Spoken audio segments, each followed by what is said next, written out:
Today's video is part 2 on the many types of jig heads. If you missed part 1, you can find a link to that video in the description. The next type of jig head we'll talk about is the swimbait jig head. These are generally shaped like the head of a fish and are designed to create a realistic looking lure when combined with a paddletail swimbait. Many of them have a rocking motion in the water that's exaggerated by the kicking motion of a soft plastic paddletail.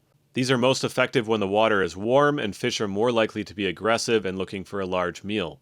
In cold water, a straight-tailed bait has a more subtle presentation and usually works better on something like a Nico rig or a Ned Jig. Speaking of Ned Jigs, these have flat tops that are designed to hop along the bottom upside down, which simulates a defensive crayfish or a face-down minnow feeding on the bottom.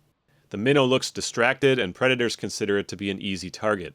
When the water's cold, most predators are lazy and looking for prey that won't require a lot of energy or speed to catch. Even though they really shine in colder times of year, soft plastic minnows or craw baits on Ned Jigs are effective year-round. Similar to a Ned Jig, a stand-up jig has a flat top and a hook that stands out at an angle. It works in the same way as a Ned Jig, but it keeps the bait at a different angle as you slowly pull or hop it along the bottom. A tube jig has a long, narrow head that fits inside of a soft plastic tube bait. Tubes are very effective baits for crappie, perch, and bass, and these jigs allow you to add weight to a tube without compromising the appearance of the tube. The hook eye is often raised high above the jig head to allow you to wrap the whole jig head with the tube and still have easy access to the hook eye. A fireball jig or meteor jig has a short hook shank and an extra eye for attaching a stinger hook. These are very common in walleye fishing, and walleyes can be notorious for short striking baits.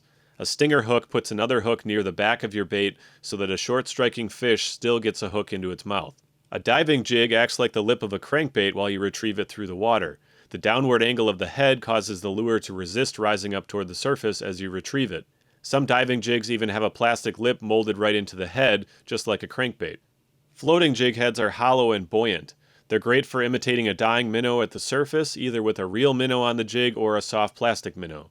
They can also be used to keep your bait a short distance off of the bottom. This can be useful to put a bait more directly in front of a fish instead of having the bait lying directly on the bottom or sinking into the mud. Swing head jigs have a head that moves independently from the hook. These jigs try to lessen the risk of a fish throwing your hook when they jump and shake their head. An ordinary jig head will wiggle back and forth and loosen the hook in the process. A swing head jig allows the head itself to move around, but the hook remains mostly stationary in the fish's mouth, keeping it more tightly pinned. An EWG jig has an extra wide gap in the hook. We talked about these hooks in my types of fishing hooks video. EWG jigs are used for the same types of fishing as EWG hooks, but they have weight built right into them. They can be used to create weighted, weedless rigs with a variety of soft baits.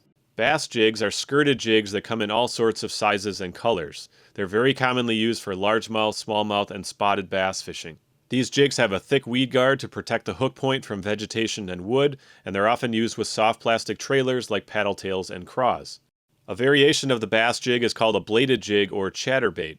Bladed jigs have a blade that moves back and forth to create a lot of vibration and flash in the water. The blade can be very shiny metal, or it may be colored or even clear. Check out our chatterbait videos to learn more about these lures. Jig heads of all these different styles have probably caught more fish than any other style of lure. Hopefully this two-part video helped you understand what all these jig heads do so you can pick up a few styles that will work well for you. Good luck fishing and thanks for watching. We'll catch you next time.